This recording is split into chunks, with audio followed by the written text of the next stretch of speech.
آقا کائنات صلی اللہ علیہ وسلم کا جو وصال کا وقت قریب ہوا، لیکن ہر ایک انسان کو یاد رکھنا ہے جو آیا ہے وہ جائے گا، لیکن اب کی موت الگ الگ ہوتی ہے۔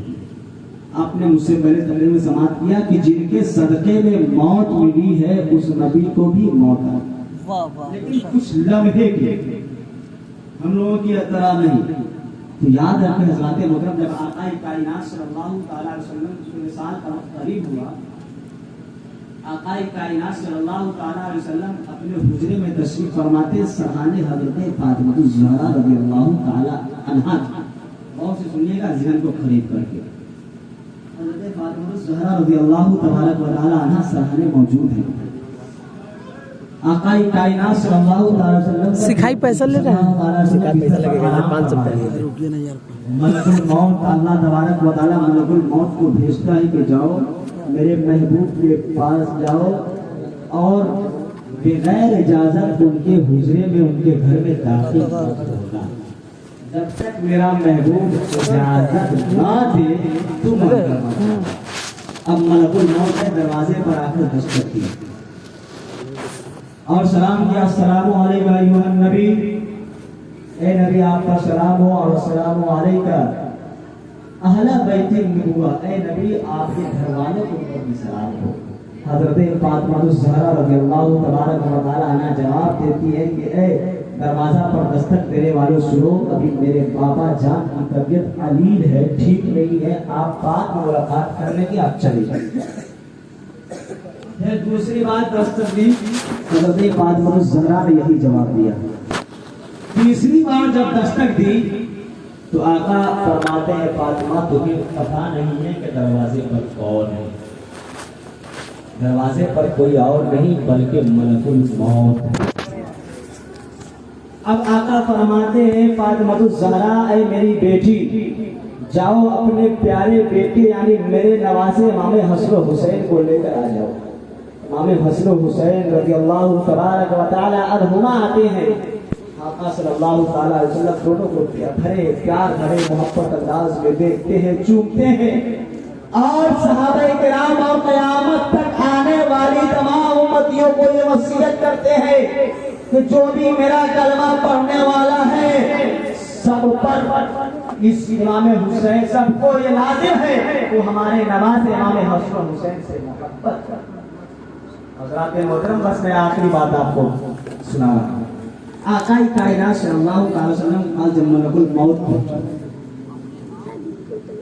آپ جانتے ہیں ملک الموت جب قریب ہوا تو آقا کائنات صلی اللہ علیہ وسلم نے فرمایا ہے ملک الموت روح جب نکلتی ہے اس وقت کے جھٹکے کا عالم کیا ہوتا ہے؟ اللہ وہ ملک الموت فرشتہ کہتا ہے یا رسول اللہ علیہ السلام ہزاروں تلواروں کا جھٹکا ایک طرف، موت کا جھٹکا ایک طرف، ہزاروں تلواروں کا جھٹکا ایک طرف، موت کا جھٹکا ایک طرف۔ آقا کائنات صلی اللہ تعالی علیہ وسلم فرماتے ہیں ملک الموت ایک فیصلہ کرنا ہوگا تب جا کر میں اجازت دوں گا کہ میری روح قبض کرو۔